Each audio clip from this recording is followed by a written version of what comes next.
বাঙালি অভিবাসীদের অন্যতম বড় আয়োজন নিউ ইয়র্ক আন্তর্জাতিক বাংলা বইমেলা। যুক্তরাষ্ট্রের নিউ ইয়র্কে জ্যামাইকা পারফর্মিং আর্টস সেন্টারে 4 দিনের এই বইমেলায় 41টি প্রকাশনা সংস্থা অংশগ্রহণ করে, যেখানে মোট বিক্রি হয়েছে $2 লাখ বাংলা বই। এখানকার যারা ক্রেতা, যারা পাঠক, তাদের সম্মেলন দেখতে পাচ্ছি এবং বিভিন্ন ধরনের অনুষ্ঠান হচ্ছে।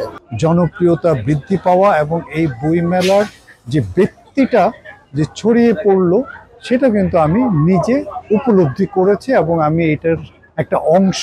নিউ ইয়র্কে একটা খুব ভালো উদ্যোগ, এটা 33 বার এটা হলো, এটা একটা বিস্ময়কর। আমি এখানে 2টি প্রকাশনা হয়ে মোট 5 বার এসেছি। আমরা সবাই নিউ ইয়র্কে বাংলাদেশি বইমেলায় আসছি, খুবই প্রাউড লাগছে, কারণ নিউ ইয়র্কের মতো একটা জায়গায় এত বাঙালি একসাথে জড়ো হয়েছে। আন্তর্জাতিক বইমেলার অন্যতম আকর্ষণ মুক্তাধারা ফাউন্ডেশনের আয়োজিত এই বাংলা বইমেলার অন্যতম বড় আকর্ষণ মুক্তাধারা কিংবা জিএফপি সাহিত্য পুরস্কার, যার আর্থিক মূল্যমান $3000। এবার এই পুরস্কার পেয়েছেন বাংলা ভাষার অন্যতম প্রধান লেখক শীর্ষেন্দু মুখোপাধ্যায়।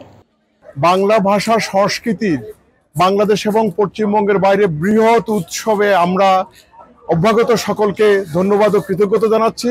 আমেরিকা এবং প্রবাসে যারা লেখালেখি করেন তারাও এই মেলায় এসেছেন। আমি সত্যিই মনে করি বাংলা আজকে সারা বিশ্বে ছড়িয়ে গেছে এবং ছড়িয়ে যাচ্ছে। এ ধরনের আয়োজন যত বেশি হবে, বাংলাকে বিশ্বময় ছড়িয়ে দেওয়া তত বেশি সহজ হবে। আমি সবচেয়ে মুগ্ধ হয়েছি এই মেলায়, এই বই মেলায় নতুন প্রজন্মের সদস্যদের অংশগ্রহণ দেখে।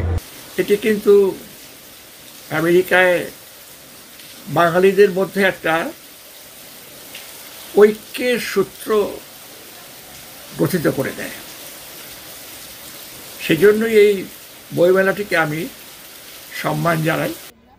এই আয়োজনের উদ্বোধনী অনুষ্ঠানে উপস্থিত ছিলেন যুক্তরাষ্ট্রে বাংলাদেশের রাষ্ট্রদূত মোহাম্মদ ইমরান সহ অসংখ্য স্বনামধন্য সাহিত্যিক এবং সাংস্কৃতিক ব্যক্তিত্ব। এই আয়োজনে প্রতি বছরই বাংলাদেশ থেকে আগত প্রকাশকদের বিনামূল্যে দেয়া হয় বইমেলা stall.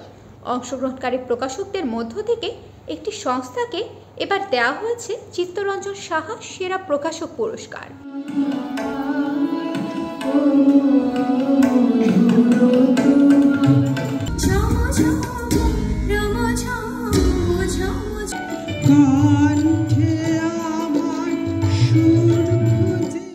Bangladesh, Europe, Australia, Canada, Kolkata সহ যুক্তরাষ্ট্রের বিভিন্ন অঙ্গরাজ্য থেকে মেলায় এসেছেন সাহিত্যিক, প্রকাশক এবং দর্শনার্থীরা।